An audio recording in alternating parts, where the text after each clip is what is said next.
नमस्कार, मैं हूं सिद्धार्थ शुक्ला और आप देखना शुरू कर चुके हैं एसपीएन 9 न्यूज। महाराष्ट्र की राजनीति में पिछले कई दिनों से जो घमासान मचा हुआ था, उसका परिणाम आखिरकार क्या होने वाला था, इस बात को लेकर के लगातार मीडिया में और सोशल मीडिया में कयास लगाए जा रहे थे। एक तरफ लगातार इस बात को लेकर चर्चा थी, जिस तरह से उद्धव ठाकरे की शिवसेना के जो मुखपत्र है सामना, उसमें भी इस बात को दावा किया गया था कि अजित पवार के सर पर बहुत जल्द ही राजमुकुट सजने वाला है, यानी कि मुख्यमंत्री पद के लिए वे भाजपा के इस गठबंधन में शामिल हुए हैं और एकनाथ शिंदे की कुर्सी के ऊपर कहीं ना कहीं खतरा बताया गया था इस पूरे के पूरे जिस तरह से प्रकरण और बगावती जो है तेवर सामने आया था।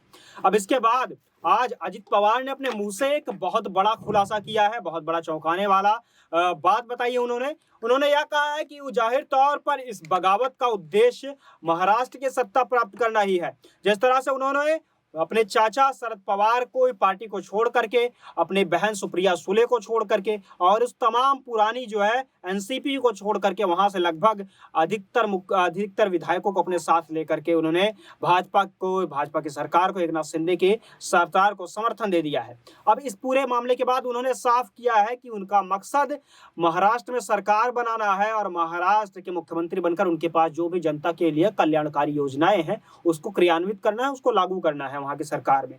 हालांकि इसके बाद और भी कई सारी बातें थी जिसके ऊपर उन्होंने फोकस किया और साथ ही शरद पवार के ऊपर भी उन्होंने बहुत बड़ा बयान दिया है। जिस तरह से अपने चाचा को लेकर के, यानी शरद पवार को लेकर के एक बहुत बड़ी खटास उनके मन में पहले से थी, ऐसी खबरें आ रही थी।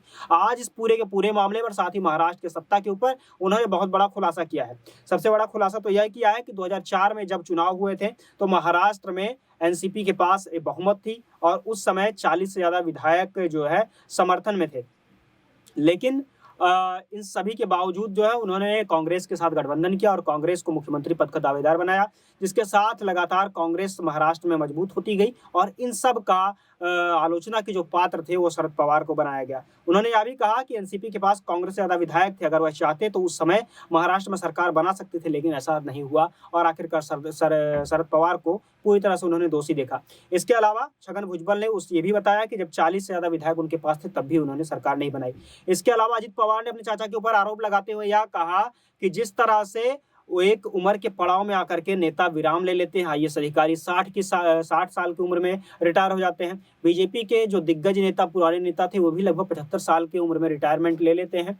जाहिर तौर पर मुरली मनोहर जोशी और लाल कृष्ण आडवाणी का भी नाम लिया गया, लेकिन उन्होंने कहा कि शरद पवार 83 साल की उम्र में हो गए हैं और अभी भी राजनीति में लगातार सक्रिय हैं। इसको लेकर के उन्होंने चुटकी भी ली और कहा, अब क्या आप हमेशा के लिए महाराष्ट्र की राजनीति में सक्रिय रहने वाले हैं। जाहिर तौर पर बता दें कि अजित पवार शरद पवार के भले भतीजे हैं, लेकिन इनकी उम्र जो है, एक तरफ 83 साल के शरद पवार हैं तो 63 साल के अजित पवार हैं। अजित पवार 5वीं बार महाराष्ट्र के उप मुख्यमंत्री बन चुके हैं। अब उन्होंने यह बात साफ कर दी है कि भाजपा के गठबंधन में शामिल होने का मकसद कोई छोटा मोटा नहीं है, बल्कि सीधे सत्ता प्राप्त करनी है। जाहिर तौर पर देवेंद्र फडणवीस, एकनाथ शिंदे और इसके साथ ही मुख्यमंत्री पद के तमाम वे सारे प्रत्याशी जो भाजपा के अंदर अगले अपनी निष्ठा के कारण, अपनी मेहनत के कारण मुख्यमंत्री पद का सपना देख रहे थे महाराष्ट्र की, अब उनके लिए एक और दावेदार, बहुत बड़ा दावेदार प्रस्तुत हो गया। नाम है उनका अजित पवार।